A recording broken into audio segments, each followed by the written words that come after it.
Hello বন্ধুরা, কেমন আছো? দেখো বাজার থেকে আজ কত শত বাজার আনলো। এই যে উচ্ছে, কুমড়ো ডাঁটা, এই যে বেগুন, বাঁধাকপি, তারপরে পালং শাক, ছোলার ডাল, পনিরটা আজ রান্না করবো না। এই যে গাজর, কাঁচা লঙ্কা, আদা, কুমড়োচি। তো বন্ধুরা, আজ থেকে আমাদের নিরামিষ খেতে হবে, কারণ আমাদের গিয়েতে শেষ পড়েছে, মানে মারা গিয়েছে আর কি আমার কাকা শ্বশুর, তার জন্য নিরামিষ রান্না বান্না হবে। তো দেখো পনির দিয়ে আমি পালং শাক রান্না করেছি। আর এখানে দেখো সব সবজি থেকে অল্প অল্প একটু সবজি নিয়ে পাঁচমিশালি একটা সবজি রান্না করবো বলে কেটে নিয়েছি, একদম ধুয়ে রেডি করে নিয়েছি।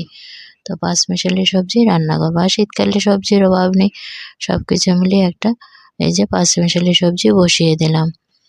তো দেখো রান্না বান্না হয়ে গেছে।